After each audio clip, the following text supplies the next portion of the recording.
Makasih. Assalamualaikum warahmatullahi wabarakatuh. Waalaikumsalam warahmatullahi wabarakatuh. Alhamdulillahirabbil alamin wassalatu wassalamu ala asrofil anbiya'i wal mursalin wa ala alihi wa ashabihi ajma'in, amma ba'du. Rabbi shrah li sadri wa yassir li amri wahlul 'uqdatam min lisani yafqahu qawli. Saya baru sadar ternyata setelah saya melihat beberapa video Al-Farabi itu, Ustadz Kiai Haji Habib Zofir sama Pak Nafis itu bisa dimulai dengan tawassul. Jadi mari kita tawassul kepada Muhammad, juga keluarganya, juga sahabat-sahabatnya, dengan harapan semoga majlis ngaji pada malam hari ini itu bisa berjalan dan penuh barokah. Ala dunya wa ala kulli niyatin sholih. Al-Fatihah. A'udzubillahi minasyaitonir rajim. Bismillahirrahmanirrahim.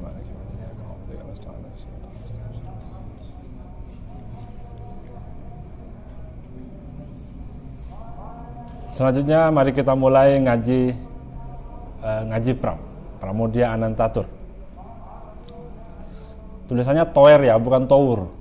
Itu diledek di media sosial karena ada yang nulis Tour begitu. Jadinya kan tur itu kalau Tour.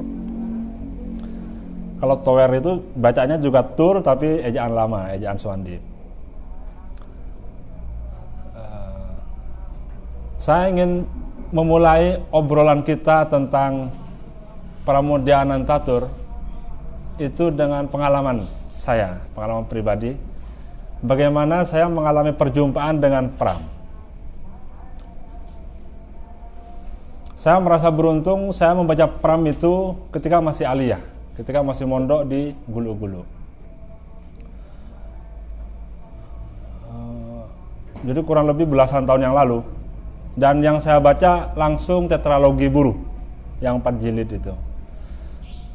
Bagaimana saya bisa punya kesempatan membaca? Karena ada teman pondok, saya kan mondok di Gulu-Gulu dulu. Dan di Gulu-Gulu itu kan orang Jawa itu, santri yang asalnya dari Jawa, Gulu-Gulu itu Madura Sumenep. Santri yang asalnya dari Jawa itu minoritas, sedikit sekali, nggak nyampe 50. Jadi satu sama lain kenal lah, mesti kenal begitu. Nah, latar belakang pendidikannya itu macam-macam. Ada yang sudah aliyah, ada yang sudah kuliah, ada yang masih MTS begitu. Nah, saya meminjam buku Pram ini dari teman santri asal Jawa yang sudah kuliah. Dia mendapatkan buku itu dari alumni juga yang kuliah di Jogja begitu.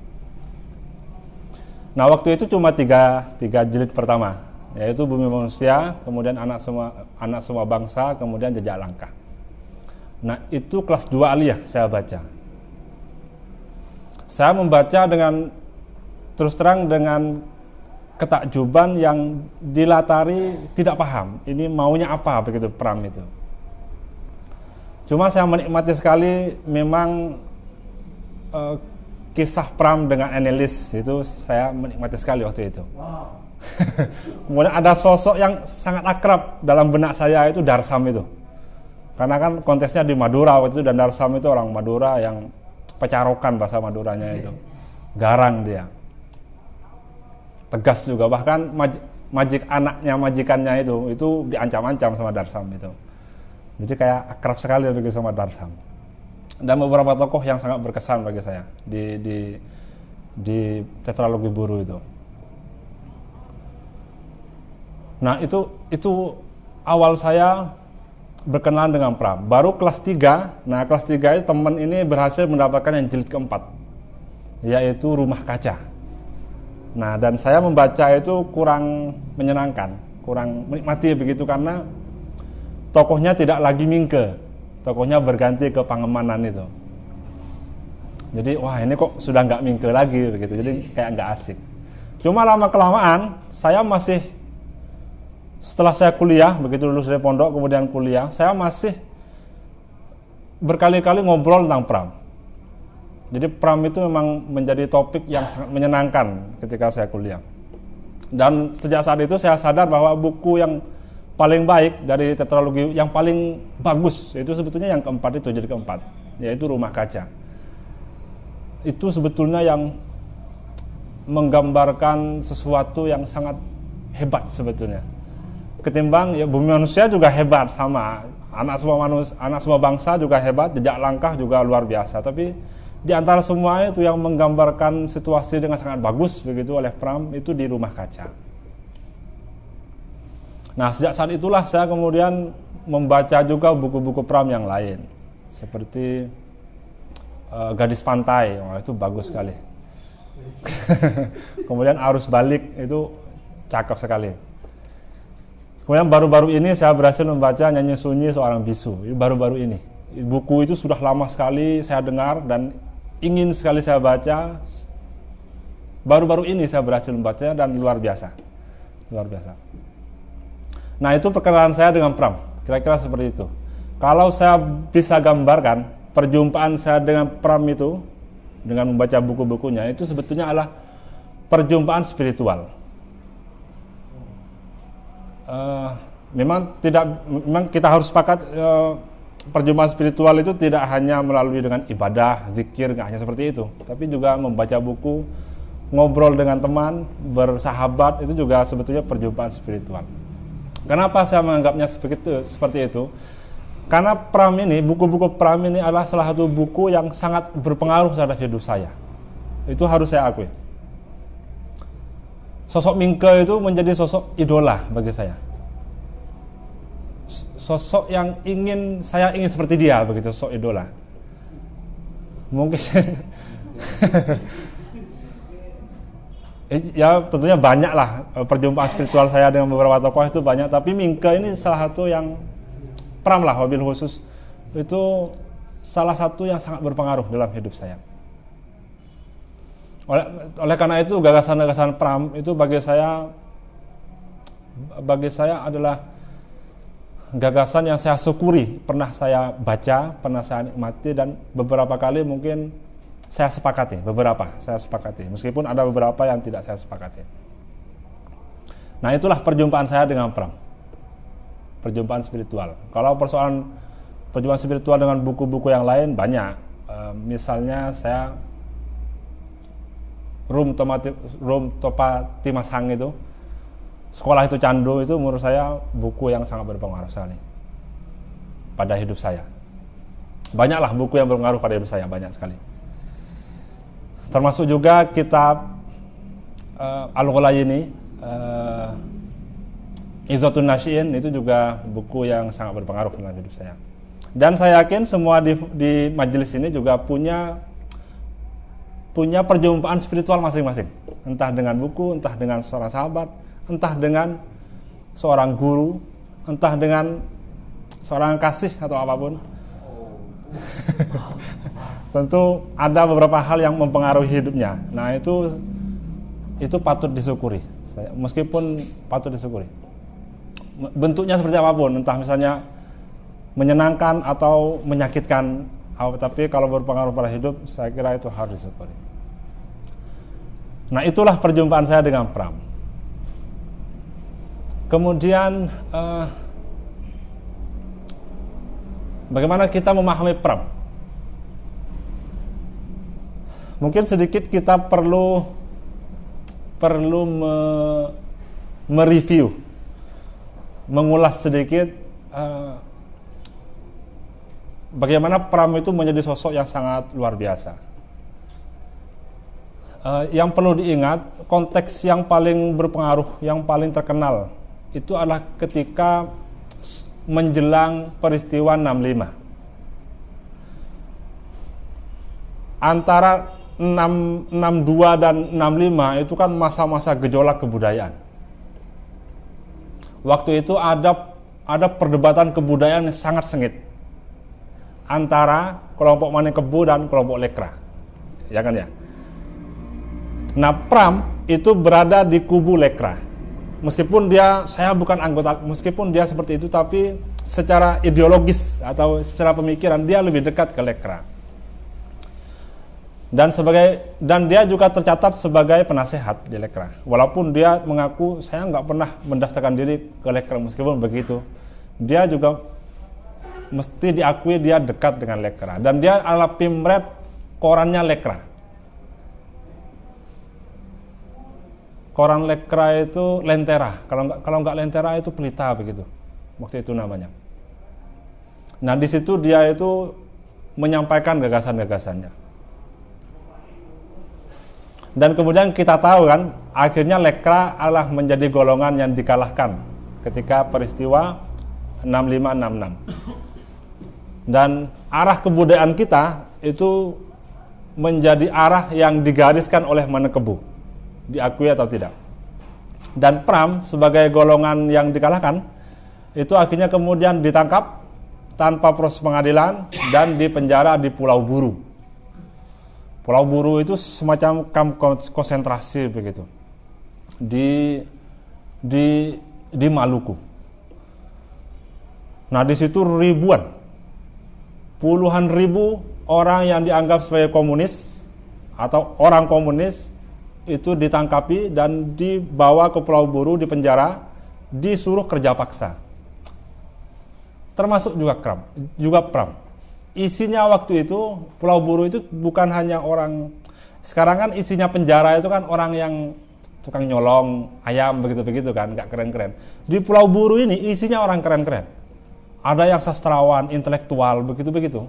Dan mereka itu disuruh bekerja di Pulau Buru itu. Nah, Pram juga seperti itu nasibnya. Jadi dia itu tidak punya kesempatan berkarya apapun. Karena kalau agak nakal sedikit begitu di Pulau Buru langsung disiksa sama militer waktu itu. Baru pada tahun 70-an Pram itu punya kesempatan untuk menulis lagi. Itu karena Indonesia dikritik oleh internasional. Itu kenapa Pulau Buru itu kok seperti itu nasibnya begitu. Hak mereka kok tidak diindahkan. Nah, waktu itu Jenderal Sumitro itu waktu itu ke Perancis dan dia dikritik. Dan ketika dikritik itu dia ditanyakan Pram, bagaimana nasib Pram di Pulau Buru? Nah, dia kaget. Pram ternyata sangat terkenal, begitu pikiran Jenderal Sumitro. Dan setelah balik ke Indonesia, dia ketemu dengan Pram dan Pram diizinkan untuk menulis. Dia dikasih mesin tik begitu. Mesin ketik yang masih zaman dulu itu tak-tok yang begitu-begitu. Nah, sejak saat itu dia menulis. Nah, dari kesempatan itu Pram akhirnya menulis tetralogi Buru. Itu tahun 80-an. Tetralogi Buru mulai lahir, Bumi Manusia terutama. Dan tetralogi Bumi Manusia itu berhasil diterbitkan itu oleh sahabatnya Pram namanya Yusuf Ishak. Dia adalah pemilik penerbit Hastamitra. Oleh Yusuf Ishak itu diterbitkan dan ketika beredar itu langsung dilarang oleh pengadilan, oleh Jaksa Agung. Kenapa? Karena dianggap mengajarkan komunis. Waktu itu komunisme kan sangat sangat diburu sekali di zaman Orde Baru. Meskipun dilarang oleh Jaksa Agung, tapi di bawah tanah, secara bawah tanah, buku ini menyebar dengan sangat hebat. Orang kalau membeli buku ini seperti orang zaman sekarang seperti dulu orang beli buku-buku pornografi itu loh. Misalnya tiba-tiba ada orang jualan buku begitu, TTS begitu. Kan ditunjukin, ini ada buku, mau beli nggak? Pornografi begitu. Dulu kan kadang begitu. Nah, bukunya Pram itu seperti itu beredarnya. Sangat disembunyikan. Dan memang banyak orang yang menikmati. Berhasil menikmati juga dengan cara disembunyikan. Karena kalau ketahuan, itu orangnya juga diciduk nanti sama militer.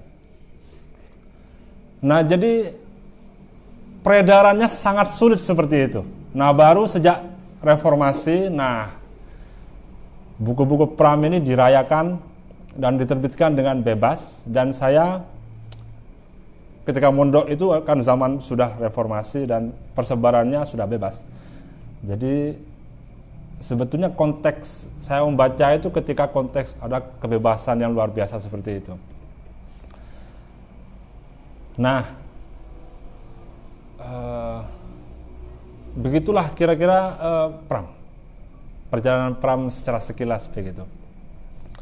Nah, untuk memahami Pram itu saya kira kita harus meletakkan Pram dalam konteks itu, dalam konteks yang dia pemikirannya dekat dengan Lekra itu.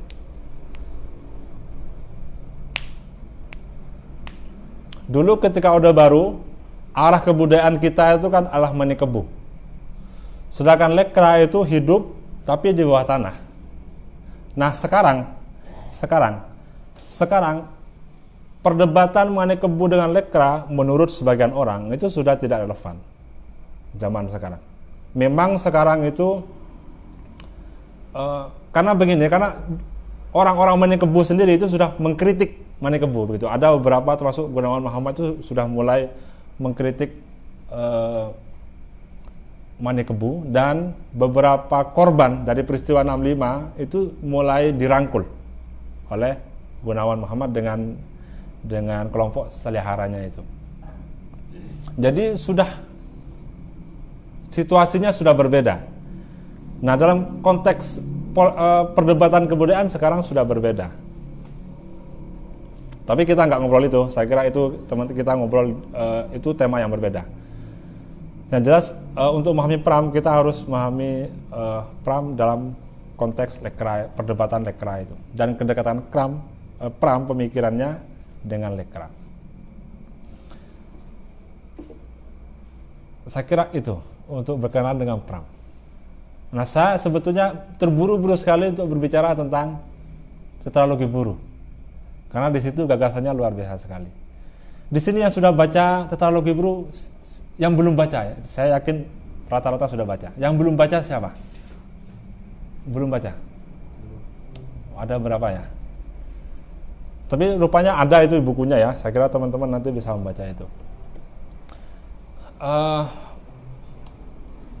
Tetralogi buruh itu begini, itu diceritakan sebetulnya dalam Pram sendiri menceritakan dalam Nyanyi Sunyi Seorang Bisu. Itu diceritakan proses bagaimana Pram itu menulis tetralogi buruh. Sebetulnya Pram itu memang berencana menulis tentang roman sejarah. Dia ingin menceritakan tentang masa kebangkitan intelektual Indonesia. Jadi bagaimana orang Indonesia dulu itu meramu Indonesia. Nah, kira-kira begitu. Itu diceritakan dengan personifikasi sosok Mingke. Itu sebetulnya personifikasi yang bagus sekali karena Mingke itu kan sebetulnya nama samaran. Nama aslinya adalah Tirto Adi Suryo. Dia adalah sosok yang real, sosok yang nyata, ada dalam sejarah Tirto Adi Suryo itu. Kalau teman-teman merayakan Hari Pers Nasional, itu sebetulnya hari lahirnya Tirto Adi Suryo.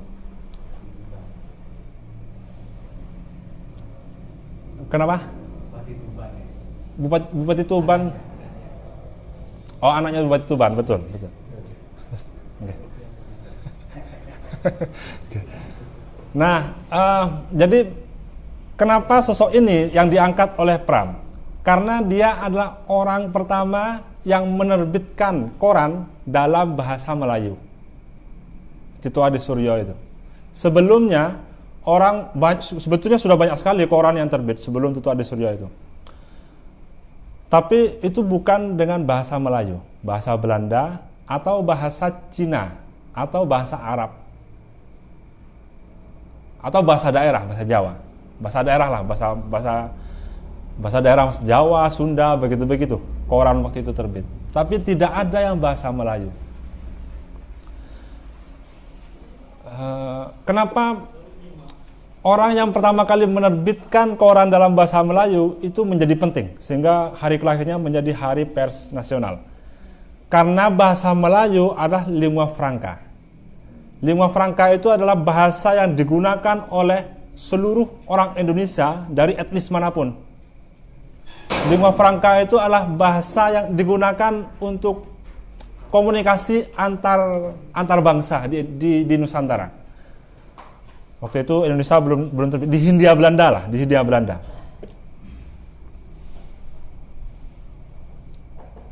Nah, makanya kemudian karena koran itu berbahasa Melayu, maka semua etnis itu bisa membacanya. Kalau diterbitkan oleh, kalau koran yang berbahasa Belanda itu hanya bisa dibaca oleh kalangan terpelajar, orang-orang anak-anak priayi yang sekolah di sekolah Belanda itu, hanya itu yang bisa baca. Kalau misalnya bahasa Cina itu kan yang diterbitkan oleh golongan Tionghoa di Indonesia waktu itu, ya yang baca hanya kalangan mereka. Begitu juga kalau yang Jawa kayak Budi Utomo itu menerbitkan koran dalam bahasa Jawa, ya hanya orang Jawa yang baca. Nah, Tirto Adi Suryo itu menerbitkan dalam bahasa Melayu yang itu bisa dibaca oleh seluruh orang Hindia Belanda. Nah, makanya itu menjadi penting. Nama korannya waktu itu Medan Priayi.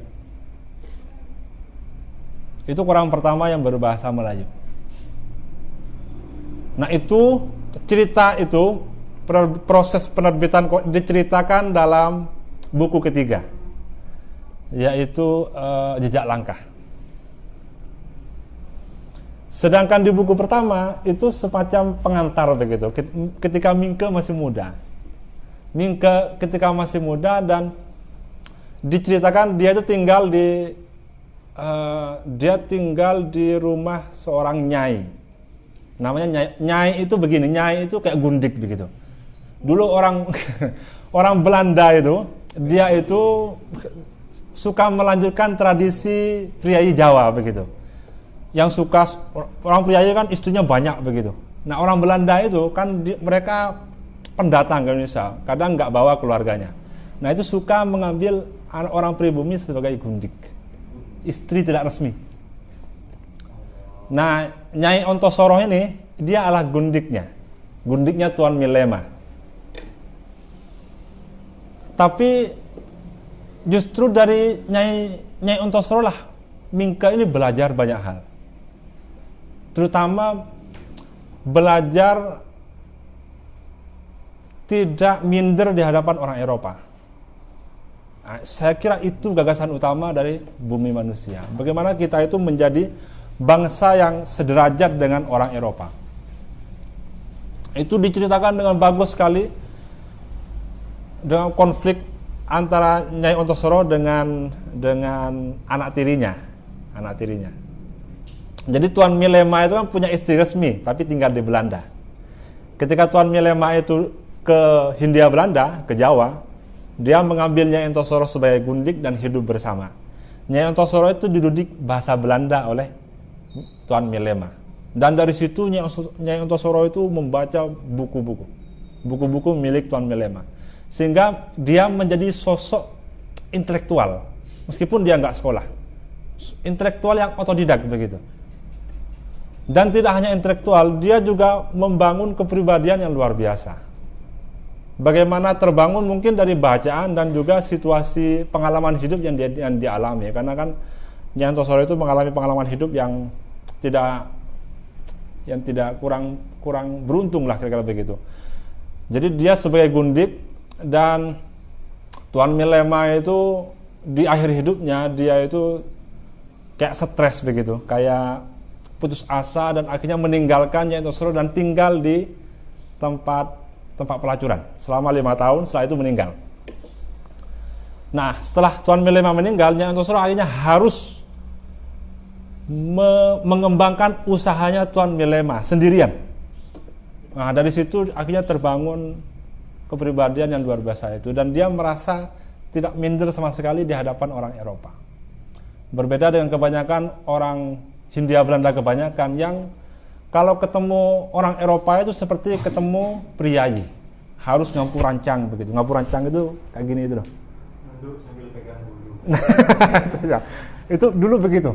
Kalau nggak pakai tutup kepala itu nggak sopan. Kalau ketemu priayi itu harus pakai tutup kepala. Entah belangkon, entah apa begitu. Itu tradisinya begitu. Kalau misalnya ada orang Eropa lewat begitu di jalan, orang Hindia Belanda itu orang pribumi harus minggir dan begini. Jadi sangat rendah sekali posisinya di hadapan orang Belanda. Nah, Mingke belajar dari Nyai Ontosoro. Semua bangsa, orang pribumi tidak boleh seperti itu. Begitu kira-kira. Orang pribumi itu seharusnya merasa setara di hadapan orang Belanda atau orang Barat secara umum.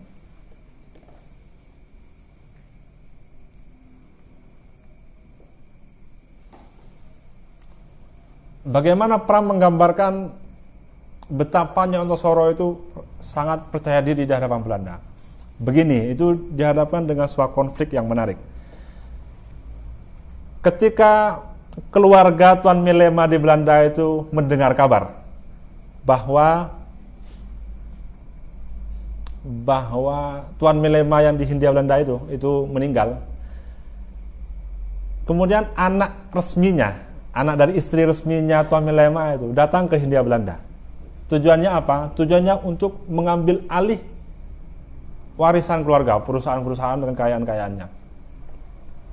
Padahal yang mengembangkan perusahaan itu adalah Nyai Ontosoro, yaitu hanya seorang gundik yang melakukan pernikahan tidak resmi menurut hukum Eropa waktu itu. Nah, proses pengambil alihan itu kan melalui pengadilan, karena Nyai Ontosoro tidak mau memberikan. Nah, di hadapan pengadilan itulah Nyai Ontosoro itu membela bagaimana seharusnya ini sebetulnya adalah haknya Nyai Ontosoro di hadapan pengadilan Eropa waktu itu.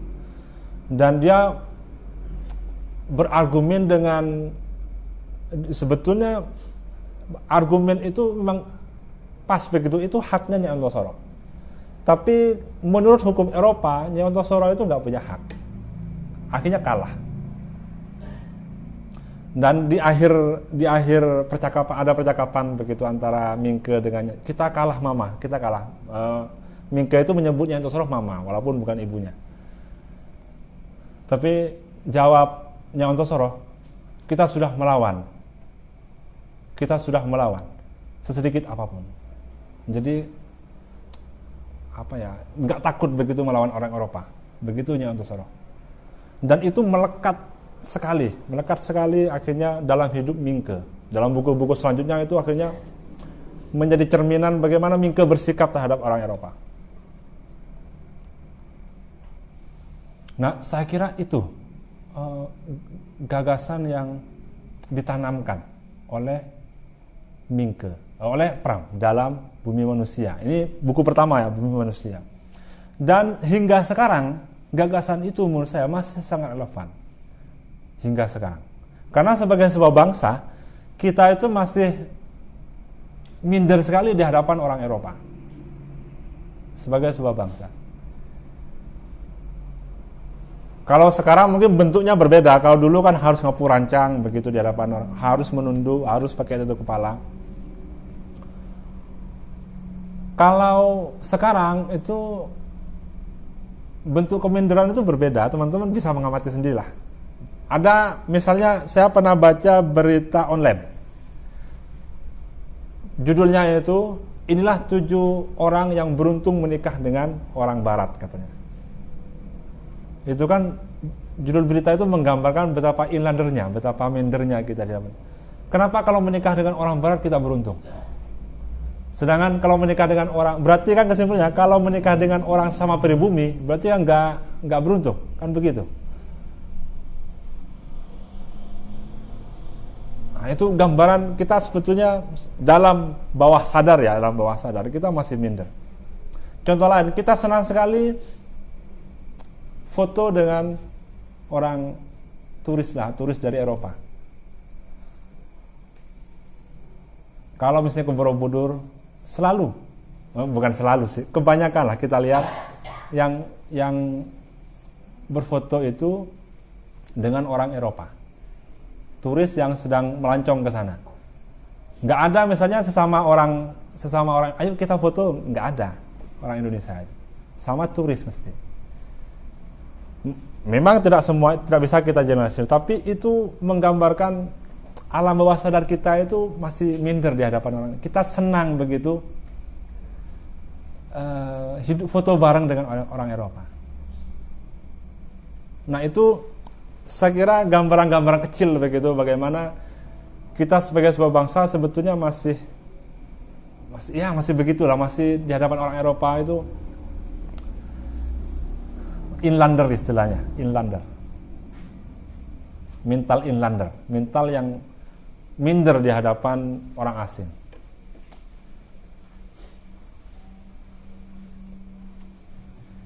Nah, itu saya kira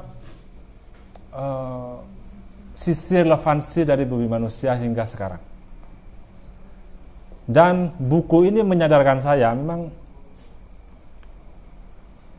kita memang harus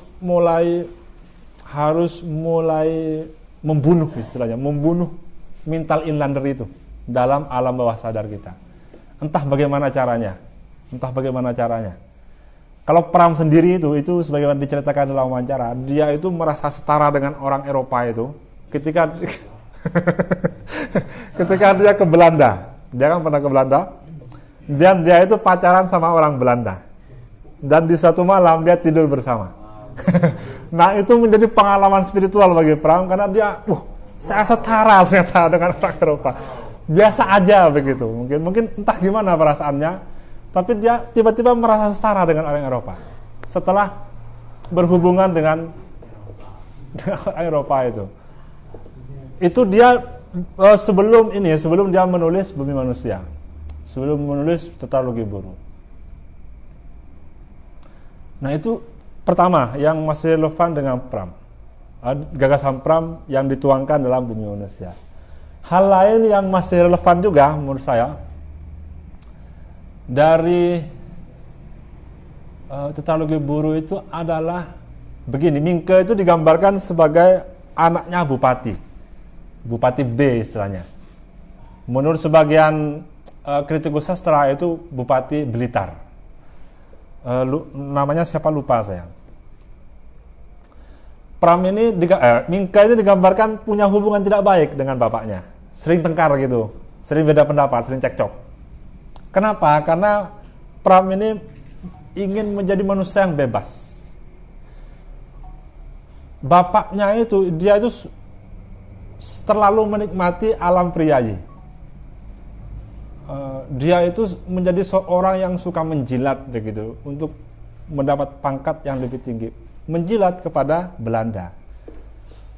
Nah, Pram itu sama sekali nggak setuju dengan itu. Apalagi posisi bapaknya itu juga didukung oleh kultur priayi. Nah, itu digambarkan begini di Bumi Manusia itu ketika Pram itu pulang ke rumahnya di Kabupaten B itu, dan dia itu mau ketemu bapaknya itu harus berjalan ngisot, berjalan bersimpuh itu. Dan dia itu dalam hati itu mengutuk dirinya, untuk apa saya itu kok berjalan seperti ini? Ini kan feodal sekali begitu. Nah, itu gambaran kritik Pram sebetulnya terhadap budaya feodal di Jawa. Budaya feodal itu sebetulnya kan yang ingin diberangus itu sebetulnya oleh kalangan intelektual masa sebelum kemerdekaan itu kan yang yang ingin diberangus. Karena budaya feodal itu digunakan oleh Belanda untuk membuat masyarakat tidak mau melawan Belanda. Makanya struktur pemerintahan Belanda itu kan ada pemerintahan Hindia Belanda begitu di Indonesia lah, sebelum Indonesia waktu itu, tapi Hindia Belanda namanya. Tapi juga di bawahnya struktur Hindia Belanda ini ada bupati-bupati. Nah, bupati-bupati ini isinya orang pribumi. Nah, bupati ini kemudian yang menjalankan roda pemerintahan ke masyarakat. Nah, bupati ini digambar dalam sejarah itu coraknya masih sama, yaitu feodal. Tidak dihilangkan, tidak diajarkan bagaimana pemerintahan yang rasional, enggak seperti itu oleh orang Belanda. Tapi tetap budaya feodal yang dipertahankan. Nah, makanya budaya feodal ini bagi kalangan kaum pergerakan kemerdekaan waktu itu, ini adalah budaya komprador begitu. Budaya yang masih ingin mempertahankan pemerintahan Hindia Belanda. Nah, itu kan sebetulnya dikritik oleh Pram. Dia itu sangat anti sekali dengan feodalisme. Kenapa seperti itu? Mungkin karena pengalaman Pram sendiri. Kita harus melihat ke novel lain, yaitu Gadis Pantai. Ada yang pernah baca Gadis Pantai? Itu novel yang menggambarkan feodalisme dengan bagus sekali. itu menggambarkan gadis pantai itu begini, dia ada perempuan yang dipungut jadi istri oleh seorang bupati. Dan bupati ini istrinya banyak. Nah, karena itu budaya feodal, orang tuanya mengikhlaskan anaknya untuk menjadi istrinya bupati itu, dan gak berdaya mau melawan begitu, meskipun gak ikhlas sebetulnya. Kemudian karena suatu insiden, sebelum insiden itu anaknya lahir dari bupati ini. Perempuan itu melahirkan seorang anak. Nah, setelah anaknya lahir, karena suatu insiden, akhirnya perempuan itu diusir oleh bupati itu. Diusir dari rumahnya begitu, dan anaknya disuruh tinggal. Nah, itu digambarkan sebagai sesuatu yang sangat menyakitkan begitu dalam novel itu. Seorang ibu harus dipisahkan dari anak hanya karena sistem feodal yang seperti itu, sehingga dia tidak bisa mengambil kembali anaknya. Jadi digambarkan sistem feodal itu sistem yang sangat bobrok sekali dalam Gadis Pantai. Nah, itu diceritakan kemudian dalam Nyanyi Sunyi Seorang Bisu. Ternyata perempuan tadi itu, gadis pantai itu adalah neneknya Pram. Dan ibunya Pram itu dirawat oleh bupati itu. Memang anaknya bupati, ibunya Pram itu. Nah, terkadang neneknya Pram itu datang ke ibunya Pram. Dan ironisnya, ini budaya feodal, neneknya itu memanggil Doro ke anaknya. Doro itu panggilan kehormatan itu untuk anak bupati. Jadi bagi Pram ini sesuatu yang aneh begitu. Ada orang tua yang harus memanggil Doro kepada anaknya, meskipun ibunya hormat sekali kepada neneknya, hormat sebetulnya. Tapi ya ibunya itu kayaknya karena sudah tinggal dengan bapaknya begitu, akhirnya hubungan dengan ibu kandungnya itu tidak begitu dekat. Hubungannya seperti seorang tuan dengan pelayannya begitu, karena neneknya manggil Doro. Nah, jadi dari situ Pram itu punya anggapan budaya feodal itu memang problematis. Dan dia sepakat dengan kaum pergerakan yang ingin menghapus budaya feodal. Dan digambarkan dalam Bumi Manusia itu dengan bagus sekali bagaimana kritik Pram terhadap dunia feodal itu. Itu, dan menurut saya sampai sekarang itu masih sangat relevan. Budaya feodal itu. Ini gagasan Pram ya. Pram itu memang anti sekali dengan dia mengaku dirinya itu individualis begitu. Saya adalah seorang individualis. Individualisme dalam pandangan Pram itu tidak seperti yang kita bayangkan itu. Kita kan biasanya memahami individualisme itu orang yang egois begitu, yang nafsi-nafsi, tidak mau peduli sama orang lain. Bagi Pram enggak. Individualisme itu adalah orang yang berpegang pada dirinya sendiri. Kalau dia yang melakukan kesalahan, maka dia yang dihukum. Dia bersedia dihukum. Dia bersedia menanggung tindakannya sendiri. Itu individualis. Kalau budaya feodalis kan enggak. Kadang kalau pria yang melakukan kesalahan, itu orang lain yang dikorbankan.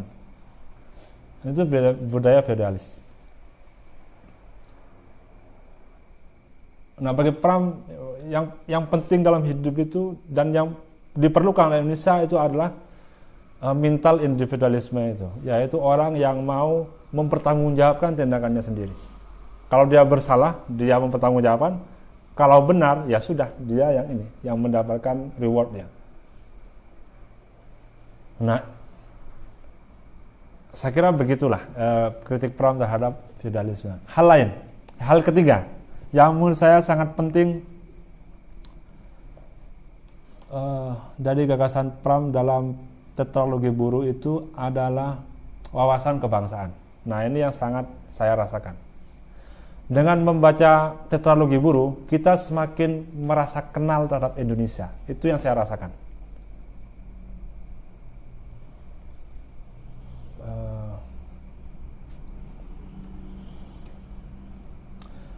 terutama di novel ketiga, Jejak Langkah. Karena Jejak Langkah itu kan awal Mingke itu menerbitkan koran dalam bahasa Melayu dan juga membuat organisasi yang lintas suku. Kenapa nama organisasi itu Serikat Dagang Indonesia, Serikat Dagang Islam ya, Syarikat Dagang Islam. Yang kemudian beberapa tahun kemudian menjadi Syarikat Islam, Cokro Aminoto itu. Nah, kenapa Mingke digambarkan oleh Pram memilih Syarikat Dagang Islam daripada Budi Utomo misalnya? Menurut Pram begini, Budi Utomo itu terlalu sukuisme. Karena Budi Utomo itu kan dalam ADRT-nya itu organisasinya orang Jawa.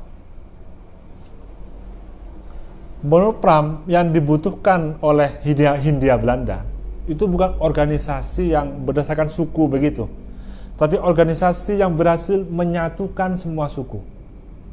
Nah, itu dipikirkan oleh Mingke, begitu digambarkan dalam novel. Bagaimana caranya membuat organisasi yang diterima oleh semua suku. Nah, waktu itu yang berhasil tergambar oleh Pram itu, oleh Mingke waktu itu adalah Islam. Itu yang bisa menyatukan semua suku. Syarikat Dagang Islam. Karena syarikat Islam kan menyebar ke banyak suku begitu.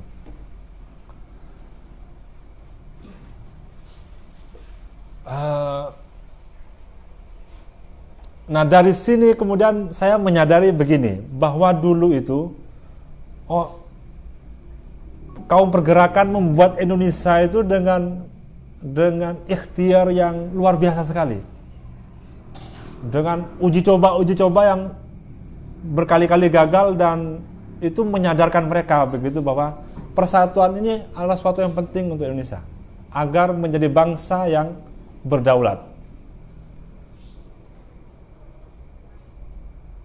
Nah, dari upaya persatuan itu akhirnya efeknya nanti, hasilnya atau buahnya itu kan Sumpah Pemuda. Sumpah Pemuda itu kan, organisasi Persatuan Indonesia itu kan adalah organisasi yang menyatukan semua suku bangsa. Sehingga semua suku itu berikrar 3 hal. Satu bangsa, satu tanah air, kemudian menjunjung tinggi satu bahasa. Nah, itu sebetulnya buahnya, tapi bagaimana prosesnya itu kan sebetulnya ikhtiar yang sangat panjang sebetulnya. Nah, itu digambarkan dengan bagus sekali oleh Pram dalam Tetralogi Buru. Nah, itu yang membuat saya menyadari banyak hal lah tentang Indonesia begitu. Tentang bagaimana Indonesia itu diramu, kira-kira begitu. Kemudian kenapa kita bahasa Indonesia kok bukan bahasa Melayu atau bahasa suku begitu. Dan dalam Sumpah Pemuda itu kan istilahnya beda. Kalau kami berjanji begitu, satu bangsa, satu tanah air. Tapi kalau dalam bahasa Indonesia menjunjung tinggi satu bahasa, bukan berikrar satu bahasa begitu, tapi menjunjung tinggi satu bahasa. Itu ramuan yang keren sekali menurut saya. Karena tidak mungkin bahasa suku itu dimusnahkan, digantikan dengan bahasa, enggak mungkin. Yang mungkin itu bahasa suku tetap digunakan oleh tiap suku, tapi semuanya menjunjung satu bahasa persatuan, yaitu bahasa Indonesia. Makanya bahasanya itu menjunjung tinggi, bukan berjanji satu bahasa. Nah, jadi ada banyak hal kemudian yang, oh iya ya, jadi begitu, tersadarkan begitu setelah membaca Pram terkait Indonesia. Nah, dengan seperti itu kita menjadi punya rasa kepemilikan yang lebih baik terhadap Indonesia setelah membaca Pram. Nah, itu saya kira 3 hal yang penting dan masih relevan bagi kita dari gagasan Pram dalam Tetralogi Buru. Dan itulah menjadi alasan kenapa Tetralogi Buru itu menjadi buku yang menurut saya wajib dibaca. Sehingga saya bercita-cita itu anak-anak SMA itu sebaiknya sudah baca buku Pram, tetralogi Buru menurut saya, karena itu tidak hanya menjadi bacaan yang menyenangkan, tapi melahirkan kesadaran-kesadaran baru. Itu yang penting menurut saya dari buku Pram, kenapa harus dibaca oleh anak SMA. Nah, saya kira itu ya. Oh, satu lagi, sebentar lagi ada info menarik. Sebentar lagi buku pertama dari tetralogi Buru, Bumi Manusia, itu akan difilmkan. Itu sutradaranya adalah Hanung